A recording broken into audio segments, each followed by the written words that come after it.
सुन रहे हैं सच्ची कहानियाँ। आज की कहानी लक्ष्मी कुमावत द्वारा लिखी गई है, जिसका शीर्षक है पिता नहीं है तो क्या हुआ, चाचा ताऊ तो जिंदा हैं। आज की शाम भी हर रोज की तरह ही थी। घर के अधिकतर सदस्य अपने अपने कमरों में थे। मैं रसोई में अपना काम निपटा रही थी। अचानक बाहर से मुझे मेरे पति की आवाज़ सुनाई दी।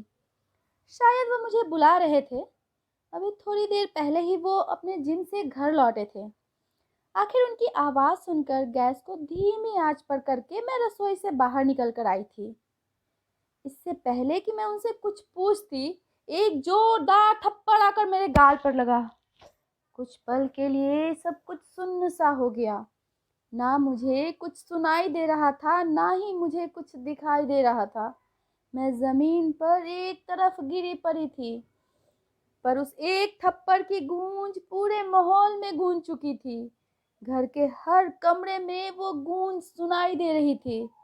घर के बाकी सदस्य देवर और ससुर जी भी निकलकर बाहर हॉल में आ चुके थे। वहीं जहां ये थप्पड़ मेरे गाल पर पड़ा था, वहीं जहां सासू माँ अपनी विजयी मुस्कान के साथ अपने बेटे के पौरुष पर इतरा रही थी, आखिर उनके बेटे ने उनके कलेजे को ठंडक जो प्रदान कर दी थी।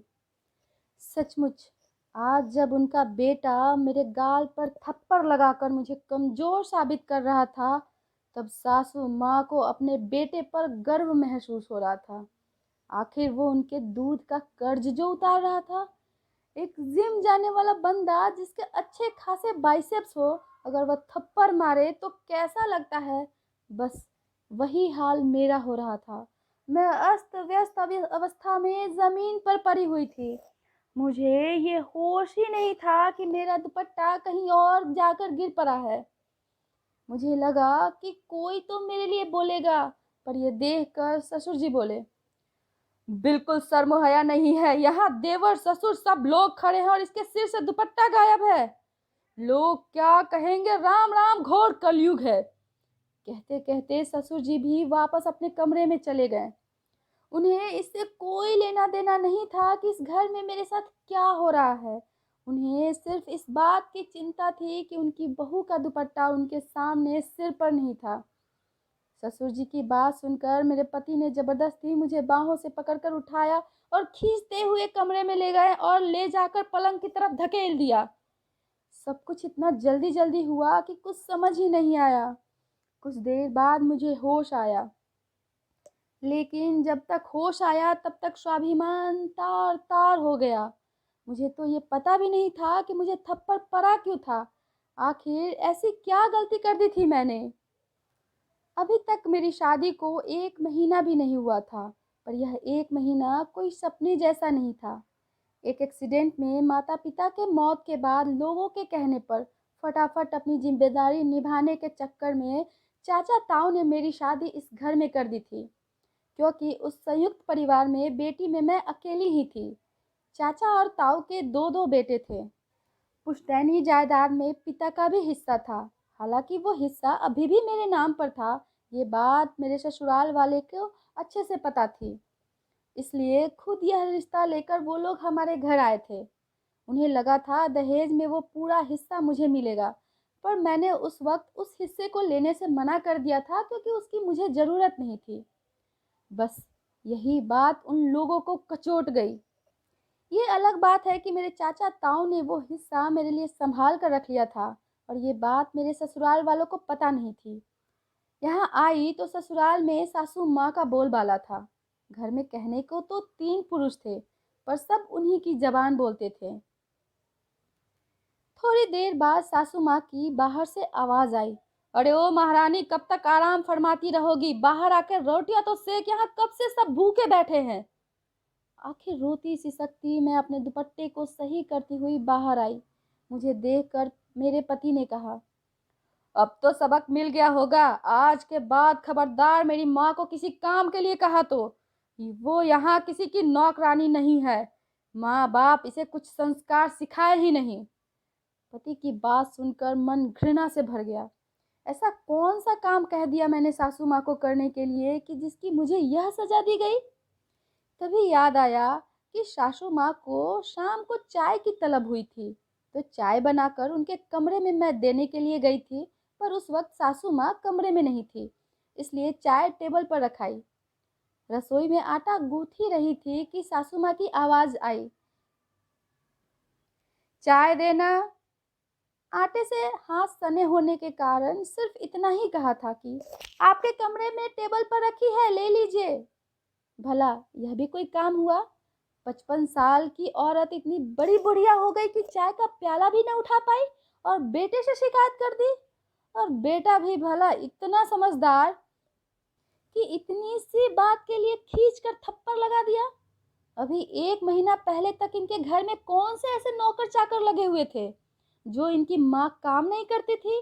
बहू के आते ही अचानक क्या हो गया? मन में कई विचार उबाल मार रहे थे।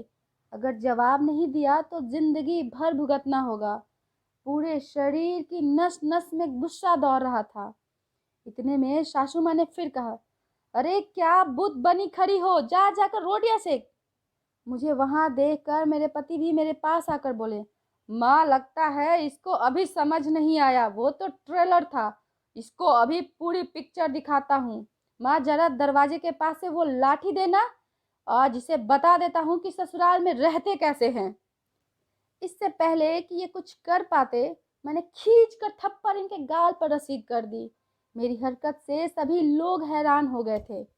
कुछ देर के लिए उस थप्पड़ की गूंज ने सबको चुप करा दिया, पर उस चुप्पी को तोड़ते हुए मैंने कहा, अपनी बूढ़ी माँ से काम कराते हुए तुम्हें शर्म नहीं आती? संस्कार बेच खाए तुमने। तुम्हारी बूढ़ी माँ ने तुम्हें कुछ सिखाया नहीं कि तुमको ऐसी बूढ़ी औरत से काम नहीं कराना चाहिए?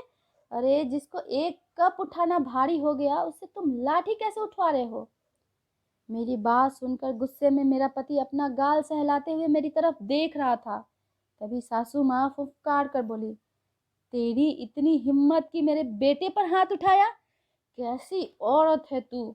अपने पति की इज्जत नहीं करती, बेहुदा औरत। लोक लाज के लिए ही सही अपने हाथ को काबू में नहीं रख सकती थी?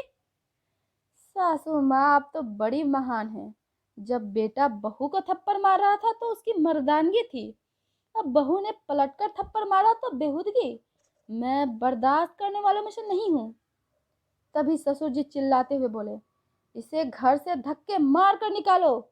माँ बाप तो है नहीं, देखते हैं चाचा कब तक इसे घर में रखेंगे। शर्मो हया बेच खाई इसने। अरे चाचा ताऊ तो रख लेंगे, लड़की की शादी की है, बेचा नहीं है हमने। हिम्मत कैसे हुई हमारी बच्ची पर हाथ उठाने की? माँ बाप नहीं है तो इसका मतलब यह नहीं कि जो कुछ आएगा मन में वो तुम करोगे। अचानक पीछे से ताऊ जी की आवाज़ आई। पलटकर देखा तो चाचा जी, ताऊ जी और उनके बेटे खड़े थे। उन्हें अचानक घर में देखकर सबकी बोलती बंद हो गई। तभी चाचा जी बोले, हम तो सोच रहे थे कि त्योहार नज़दीक है, अपनी बेटी को लिवा लाते हैं, पर यहाँ माहौल ही कुछ और है। हमने बेटी मारने पीटने के लिए नहीं दी आप लोगों को। अरे नहीं, नहीं, आपको कुछ गलतफहमी। ससुर जी ने बात संभालने की पूरी कोशिश की, पर ताऊ जी ने हाथ दिखाकर रोक दिया। ले जा रहे हम हमारी बेटी को, अब सीधा कोर्ट में ही मिलना। बहुत बड़ी गलती की तुमने इसे बिन माँ बाप की बच्ची समझकर। गलती हमारी थी कि हमने लोगों के कहने पर इसकी शादी जल्दी कर दी। सासू माँ ने तुरुप का पत्ता फेंका। हाँ हाँ ले जाओ, बिल्कुल ले जाओ। घर बैठी बेटी बोझ ही होती है। जब लोग ताना मारेंगे ना तब पता चलेगा। क्या कहोगे लोगों से कि आपकी बेटी अपने पति को थप्पड़ मार कर आई है?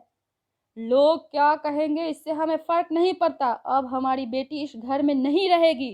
कहकर ताऊ जी ने मुझसे मेरा सारा सामान बंधवाया और उसी समय लेकर मुझे रवाना हो गए। आखिर कुछ दिनों की मशक्क़त के बाद मुझे उस घर से छुटकारा मिल ही गया। आज मैं अपने आगे की पढ़ाई पूरी कर रही हूँ और जब तक आत्मनिर्भर नहीं हो जाऊंगी तब तक ताऊ जी और चाचा जी ने मेरी शादी की बात करने तक से मना कर दिया है।